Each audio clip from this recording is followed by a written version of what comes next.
I want you to visualize two apartments. They are in the same city, in the same safe zip code, and the rent is exactly the same. The first apartment belongs to Alex. Alex is a professional who on paper is dominating the world. Annual income? $120,000. Open the door and step into their ecosystem. The first thing that attacks your vision is a $3,000 commercial-grade espresso station covered in dials and grinders, which Alex barely has time to use before rushing to the office. In the living room, a giant state-of-the-art curved monitor for productivity, surrounded by virtual reality gear that has been gathering dust for 8 months. Open the closets, an avalanche of limited edition sneaker boxes, most of which have never touched the pavement. On the bathroom shelves, rows of exorbitant skincare products and supplements, many with the original seal untouched, nearing their expiration date. Go down to the garage. There sits a gleaming European luxury SUV, financed over 72 months, spending 90% of its time sitting in traffic or parked. But look at Alex's eyes when the month turns over and the payment notifications start pinging on the phone. There's a silent tension, breathing gets shallow. Alex earns a corporate elite salary, but the cruel mathematical truth is that they are exactly 2 paychecks away from absolute financial collapse. They built a prison, and they financed the bars themselves. Now, walk across the hall and enter Sarah's apartment. Sarah earns $65,000 a year, roughly half of Alex's income. Step into her space. What do you notice first? You notice the clarity, you notice the airflow, the visual silence. The desk isn't a glowing spaceship. It's a solid wooden desk with a focused laptop and a top-tier ergonomic chair. The investment went into her posture and health, not neon lights. The kitchen features basic, robust equipment, perfectly honed for preparing real meals. The closet holds a tactical selection of highly durable clothing, pieces that match effortlessly and are worn to the end of their lifespan. In the garage, a paid-off 6-year-old Japanese sedan, impeccably maintained, accomplishing its mission with zero anxiety. Look at Sarah's face when she checks her investment app. She has the tranquility of a general observing a secured map. She has 2 years of living expenses protected in highly liquid accounts. She invests an untouchable portion of her paycheck with the precision of a Swiss watch. Same building, same city, but the person earning half the money has 100 times more security, decision-making power, and peace of mind. This is not a story about the size of your salary. If you think the solution to your problems is just earning more, you are marching the wrong way through a minefield. This is a story about the dark, parasitic, and hidden relationship between excess stuff and lack of freedom. A relationship the vast majority of modern society will never decode. Alex isn't purposely irresponsible. They don't have classic destructive habits. They are just a textbook victim of the system. They gradually accumulated a high-maintenance lifestyle that demands every drop of their time and vital energy just to keep from crumbling. Sarah discovered the flaw in the system. She learned that owning less is not synonymous with living poorly. It means living deliberately and strategically. And deliberate living creates a financial margin of maneuver that top executives will never taste. I am Buck, and today I'm going to train you in the 10 laws of sovereign logistics. These are immutable rules separating individuals who always have options and capital from those who live on the edge, regardless of income. Forget the idea of minimalism as interior design. That is superficial. We are going to talk about how every object you acquire carries hidden operational costs that are devouring your autonomy. Before I hand you the rules of engagement, I need to install a new operating system in your mind. A concept that will forever change how you look at any storefront or web page. Engrave this premise. Absolutely everything you own charges you twice. The first cost is for amateurs. It's the price on the tag, the number you swipe on the card. But the second cost is the invisible, constant, relentless cost. And it is, the vast majority of the time, much larger than the purchase price. The second cost is composed of 4 logistical drains: storage, maintenance, cognitive load, and opportunity cost. 1. Storage cost, the phantom rent. That luxury camping gear, the rooftop tent, the giant coolers, you bought 2 years ago and used once demands space. The square footage of your home has a value, whether in rent or property tax. If that gear occupies 20 square feet of a garage or spare room, you are paying hundreds of dollars annually just so your unused clutter has a roof over its head. You have become the landlord for your own unused possessions. 2. Maintenance cost, the inevitable degradation. That exorbitant outdoor gourmet space with a pizza oven and a state-of-the-art grill in the backyard. It doesn't just exist. It endures the weather. It requires protective covers, specific cleaning agents, replacement of rusted parts, and deep cleaning time. The golden rule is that complex structures cost about 10% of their value annually just in maintenance and cleaning. Your time and money are bleeding there, even on the weeks you don't go near the grill. 3. Cognitive load, the stress factor. Advanced neuroscience studies have proven it. Physical and visual clutter is interpreted by the brain as an unresolved systemic threat. Excess objects elevate basal levels of cortisol, the stress hormone. Every object you add to your life demands a slice of your mental RAM. A photography drone needs its battery monitored, software updated, protected against theft, and propellers cleaned. Multiply that by dozens of gadgets and luxury items. Your mental energy, which should be used to create, solve problems, and advance your career, is being drained managing pieces of plastic and metal.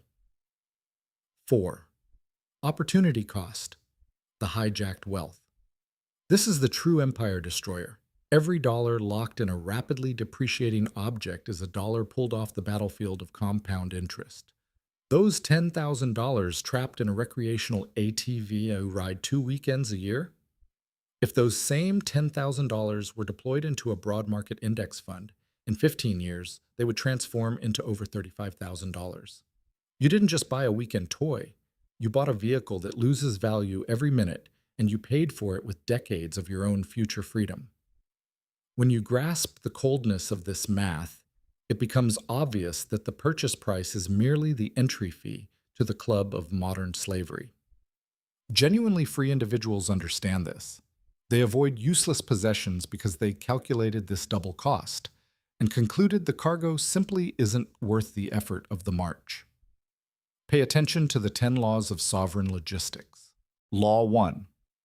Calculate the cost per deployment prior to acquisition. The amateur cries over the absolute price. The strategist operates on the cost per use. Before closing any transaction, coldly estimate how many times you will actually use the item in the next 12 months. Divide the price by that number. Does a $600 top-tier ergonomic office chair seem expensive? If you work in it 250 days a year, ensuring your focus and spinal health, it costs a little over $2 per use in the first year alone, and the cost plummets every year after. It is a formidable investment. Now, an $800 piece of designer luggage. You fly twice a year. The cost per use is $400 per trip. That is an obscenely stupid allocation of resources just to impress people you don't know at the baggage claim. A $300 slow juicer that will be used 4 times before hitting the back of the cabinet. $75 per juice. This simple rule neutralizes 90% of emotion-driven purchases and reveals what is a vital tool versus a useless weight. Law 2. The extreme renewal test, the fire audit. If you want to take back control of your perimeter, do this exercise today. Walk through your space and stare at every category of items. Ask the most honest, merciless question possible. If my home suffered an unrecoverable flood today, and the insurance deposited the full loss value into my account, would I use that cold, hard cash to repurchase this exact item tomorrow? Would you rebuy that VR headset? Would you go to the store to reacquire those dozens of bottles of skincare products you tested once and ignored? Would you buy that guitar you haven't tuned in 3 years again? For the vast majority of your belongings, the answer is a massive no. These objects only inhabit your life through inertia. They're souvenirs of frustrated intentions or gifts that guilt prevents you from discarding. They represent a negative value in your logistics. Elite operators eliminate what fails this test without a trace of remorse. Sell, donate, remove. The mental clarity that floods the room right after is invaluable. You stop managing a dead archive and start commanding a highly efficient headquarters. Law 3. The end-of-life rule. Cure the novelty disease. Corporate society profits fortunes from what I call upgrading out of boredom. People replace flawless equipment simply because they got used to it and crave the dopamine hit of the new version. Your laptop runs all spreadsheets and software without stuttering, but the new generation has a processor that opens email half a second faster. Your smartwatch perfectly tracks your heart rate and notifications, but the new model has an aerospace-grade band. These continuous upgrades are sold as rewards for your success. In reality, they are the bleeding of your net worth. The tactical law is inflexible. Equipment remains in active operation until it suffers a critical hardware failure or becomes genuinely incapable of performing its primary function. The existence of a newer alternative on the market does not turn your current equipment into scrap. Boredom is not a technical justification for burning capital. Ignoring fake planned obsolescence keeps tens of thousands of dollars on your side of the trench over a lifetime. Law 4. Friction architecture. Jail, build barricades. Human nature will always seek the path of least resistance. If the system is designed so that spending is frictionless, one-click buying, facial recognition, and saving is bureaucratic, you will fail. Your willpower is like a phone battery. It drains throughout the day with work stress. To win, you must design an environment where doing the right thing is automatic and doing the wrong thing is exhausting. Immediately delete all saved credit card data from your web browser and shopping apps. Want to buy something non-vital at 11 p.m.? Force yourself to get up, find your wallet in the living room, turn on the light, and type 16 numbers manually. This tiny mechanical barrier destroys more than half of all impulse purchases. Your laziness will start working in favor of your bank account. Uninstall shopping apps. Cancel promotional email subscriptions. Implement the 24-hour embargo. Saw something interesting? Put it in the cart and close the site. If after 24 hours the need is still logical and justified, proceed. The truth is, consumer urgency evaporates with a night's sleep. Saving, on the other hand, must be frictionless. Set up automated transfers to your investment account on the exact day your paycheck hits. The money must be rescued from the battlefield before you have the emotional chance to spend it. Law 4. Friction architecture. Build barricades. Human nature will always seek the path of least resistance. If the system is designed so that spending is frictionless, one-click buying, facial recognition, and saving is bureaucratic, you will fail. Your willpower is like a phone battery. It drains throughout the day with work stress. To win, you must design an environment where doing the right thing is automatic and doing the wrong thing is exhausting. Immediately delete all saved credit card data from your web browser and shopping apps. Want to buy something non-vital at 11 p.m.? Force yourself to get up, find your wallet in the living room, turn on the light, and type 16 numbers manually. This tiny mechanical barrier destroys more than half of all impulse purchases. Your laziness will start working in favor of your bank account. Uninstall shopping apps. Cancel promotional email subscriptions. Implement the 24-hour embargo. Saw something interesting? Put it in the cart and close the site. If after 24 hours the need is still logical and justified, proceed. The truth is, consumer urgency evaporates with a night's sleep. Saving, on the other hand, must be frictionless. Set up automated transfers to your investment account on the exact day your paycheck hits. The money must be rescued from the battlefield before you have the emotional chance to spend it. Law 5. The conscious inventory, the power of quantification. It sounds like unnecessary perfectionism until the moment you execute it. Counting destroys illusion and prevents stealth accumulation. Pick your weak spots. It could be your shoe collection, jackets, or your drawer of electronics and cables. Count them, piece by piece. Humans have a flawed perception of their own quantities. You estimate you have 10 pairs of shoes and, upon counting, discover 32. You estimate 10 shirts and find 40. The simple act of recording the real number breaks the marketing spell. When you are clearly aware you own 40 identical items, buying the 41st no longer feels like a deserved reward. It reveals itself as a logistical absurdity. Establish operational limits. I will keep 25 hangers in the closet. For a new piece to enter the perimeter, an old one must be sent to donation. The physical limit prevents consumption from filling empty space like a gas. Law 6. The mercenary doctrine, the field test. The instinct induced by advertising is always to acquire the complete gear before even mastering the skill or consistency. A person decides to start an internet video channel. Instead of using the exceptional camera already on their phone, they buy $3,000 in professional lenses and lighting. They want to try cycling and immediately buy a $5,000 carbon fiber bike. The standard result? 3 weeks later, the excitement dissipates. The bike becomes an expensive coat rack. The cameras become desk ornaments. The intelligent operator applies the mercenary doctrine. They rent. Want to try a new water sport? Rent the board for a weekend. Want to shoot videos? Borrow the gear. This attitude achieves two crucial goals. First, it acts as a trial by fire for your actual dedication, without risking heavy capital on temporary excitement.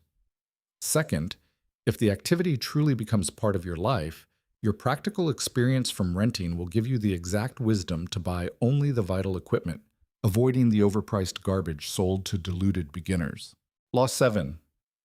Anticipate the cascade effect, the ecosystem theory. A high-value possession never arrives alone. It is a flashpoint that demands an orbit of supporting expenses. This is known as the Diderot effect. Let's say you decide to buy a top-tier dog breed you saw on Instagram. The mistake is only looking at the breeder's price tag. The strategic mind projects the cascade. This animal needs premium food.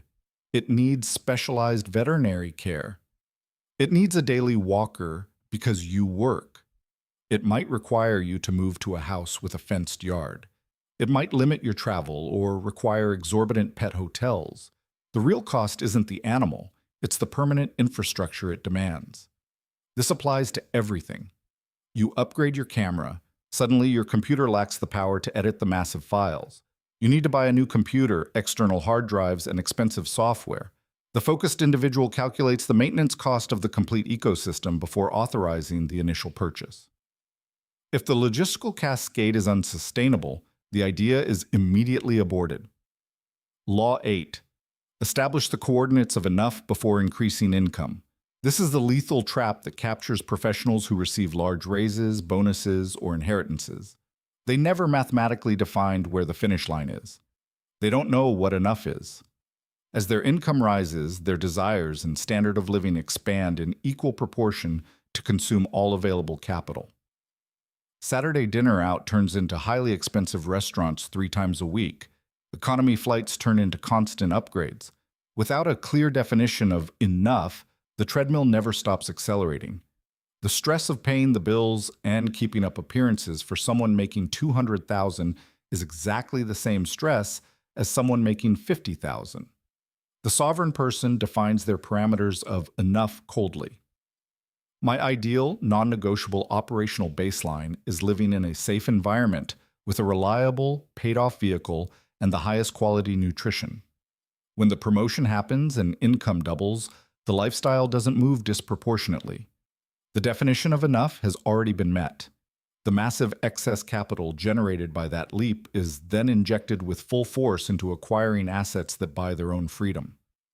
This is exactly how a solid salary transforms into an unshakable net worth in the dead of night. Law 9. Wealth is optionality. Period. Traditional society defines wealth through display.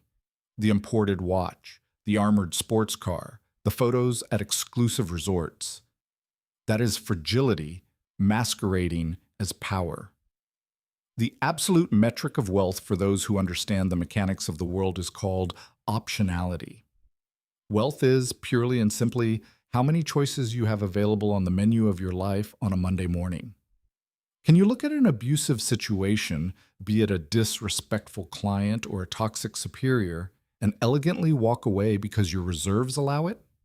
Can you resign and spend 6 months focused on your health, your development, or your family because your baseline living costs are covered? Can you move to a new city or change careers tomorrow to grab a massive opportunity because you aren't anchored to a suffocating mortgage and rooms full of heavy furniture?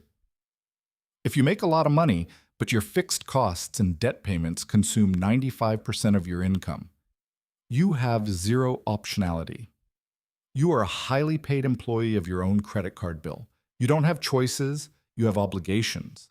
The one who engineered their life efficiently, keeping costs low and invested capital high, is the most dangerous, free, and formidable person in the room.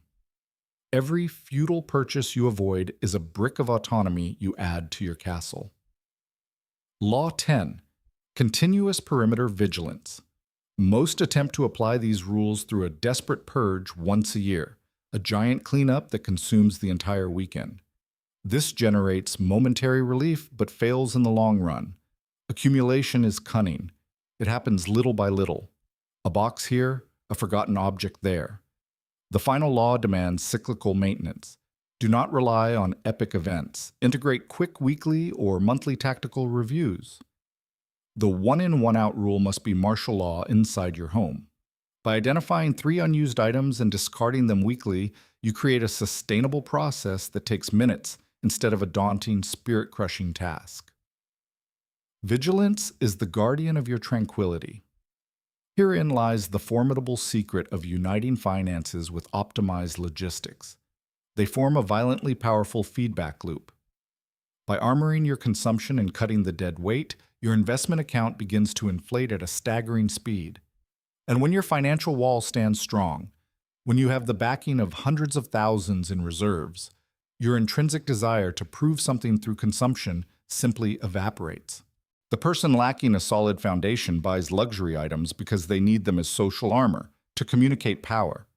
The person who possesses a silent, invested empire doesn't need the approval of strangers. Knowing they could buy the whole situation if they wanted to, and still choosing not to, guarantees the deepest peace of mind in existence. The emotional void once filled with credit cards is now filled with pure security. The scenario of Alex and Sarah I presented at the beginning is not fiction. It is the summary of 2 philosophies competing for your mind today. Math defends optionality. Time control defends freedom. If the tactics presented here sounded like the wake-up call you needed, if you looked around and realized you are working incessantly to sustain objects instead of sustaining your own development, and if you decided that passivity is over, understand this: motivation does not sustain a war. What sustains a war is executable action and system. Trying to implement all these barriers, calculations, and restructurings alone can lead to confusion and relapse. You need a focused operations guide, a daily execution roadmap, and that is exactly why we structured the entire tactical protocol into a single, definitive document. It is called the Order of the Day: 365 High-Impact Actions for Your Financial Sovereignty. This manual is not a collection of philosophical theories to make you feel good. It is a structured attack plan for an entire year. You will find the step-by-step methodology to create the friction architecture in your finances. You will have the precise metrics to audit everything your money touches and turn waste into invested capital that same week. You will learn how to build, armor, and protect your optionality fund, the foundation ensuring you never again make a decision based on the fear of going broke. These are short daily missions with explosive impact. Access to the Order of the Day manual is available at the official link right down below in the description of this video and in the first pinned comment. The investment required to acquire this tactical intelligence is irrelevant compared to a single day of automatic consumption that the cognitive load rule will eliminate from your life forever. The choice to stop trading the most valuable asset you have, your life's time, for the maintenance of an invisible prison is yours. Act today. Master your logistics. fortify your capital, and keep your mind focused and free. I am Buck. The briefing ends here. Begin execution.